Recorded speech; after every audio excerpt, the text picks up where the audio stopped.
Hello guys and welcome back to Ollie Talks Airsoft.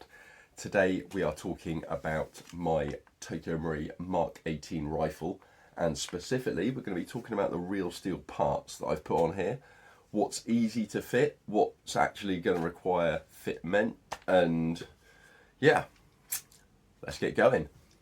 So right, in the UK you can't have any pressure bearing parts, so basically that means any kind of like boring out any kind of real steel barrel, no. You don't want to do it anyway. There's way better stuff on the market. Gas tubes, gas blocks, also no, can't have them. Real steel bolts, real steel uppers, questionable, you don't really want them. You can get EoTech if you're like desperate to go down something as close to real steel as far as an upper kind of goes. And you can also go down the GHK route where you can use real steel selectors.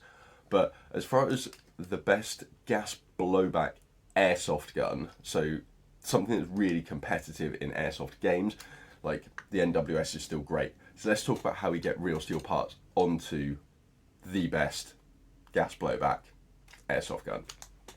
So let's first off go over the basic stuff. So furniture. So we're going to be talking about like BCM angled foregrip here. Easy, you don't need to do anything. You just need a Picatinny rail section to attach it to, and depending on which rail you're using, simple. Real BCM, I think it's a mod 3 grip, so ever so slightly fatter. It's got the gasket in the bottom. It's also got this little lip that comes under here, makes it a lot more comfortable to hold the rifle. Again, the only thing that you need to do to attach this real steel part onto your MWS is just keep the original bolt from your MWS, because it will, the one that comes with this won't fit. So you just need to keep your original one and boom, drop in. Like no extra fitment required. Really, really solid. Like doesn't want to move.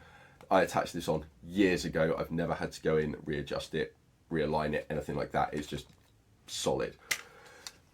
Then stock. So this is a BCM gunfighter stock. Again, it's a real steel one. There isn't really any need to have these real steel accessories, but if you want to put them on your gun, like I kind of did because it's cool, then they will fit. So it's good to know. So this will actually fit onto a stock Tokyo Marui MWS buffer tube. However, we're now, as we've talked about the furniture, let's talk about some of the other more exciting parts. So this is actually a real BCM buffer tube. All I had to do to attach it on was rethread the back of the lower receiver. I did it by hand. I bought the tapping tool. Can't remember how much it cost, between sort of 30 to 50 pounds maybe, but I knew that this was going to be something that I was going to use, my friends were going to use it, because we wanted to use some real steel buffer tubes. Why would you want to use a real steel buffer tube? Well, if you're like me and you're always running heavy recoil setups, pretty much like most of the year round, I really like the heavier recoil. At the moment we've got a real steel BCM buffer in here as well, because of the moving weights to stop my bolt bounce. Why else would you want this? Well, actually the Tokyo Marui buffer tube has a few different parts in the back of it, and when you're using really heavy buffers, they can kind of work themselves a little bit loose.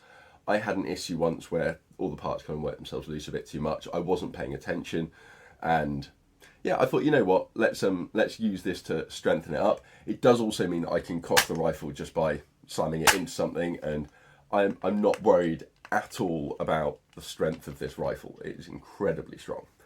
So we've also got the BCM castle nut on here. So when I bought the set, it came with the castle nut, the buffer tube, the buffer and the spring.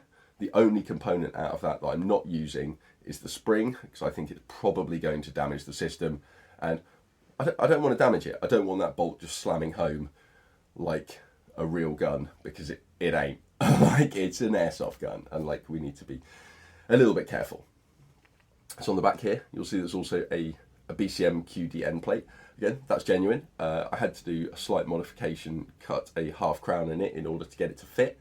So not quite a drop in again, but with a Dremel You can make it a Dremel, half an hour of your time. You can make that work. The charging handle on here is not a real steel. However, this latch, this square latch on here, that's a real AR-15 charging handle latch.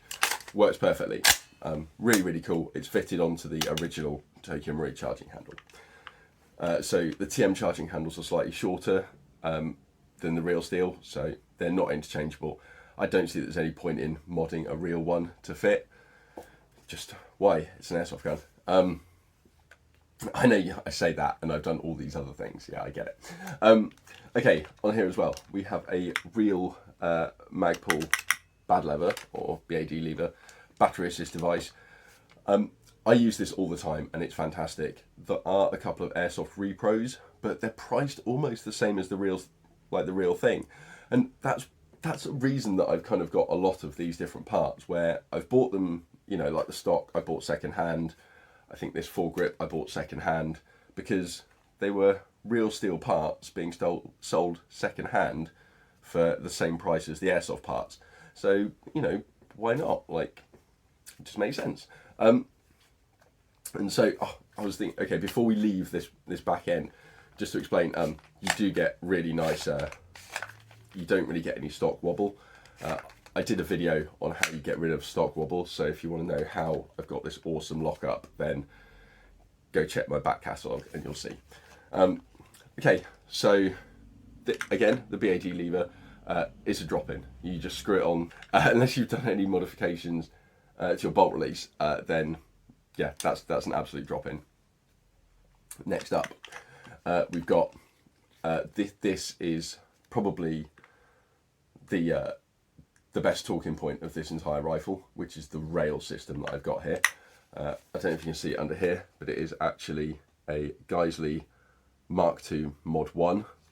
So I believe this was actually quoted as being Bill Geissele's favourite rail that they ever did. And this is in a 9-inch or 9.5, it says on here, 9.5 inch. And I've got a 10.5-inch Z parts, obviously Airsoft steel barrel, but it gives this gun a lot of weight. It has zero wobble, and as you can see, you know, I'm quite happy to like smack it around. Really, really solid. So what did I do in order to get that to fit? Well, as you can see inside here, that's the barrel nut. That's made of steel, so I actually had to send it off somewhere. I had a choice, ultimately. I could either have the barrel nut machined, or I could have the upper receiver machined. It was the first one that I'd done, so I got this rail probably maybe 4 years ago. I was going to say 3, I think it's 4 now.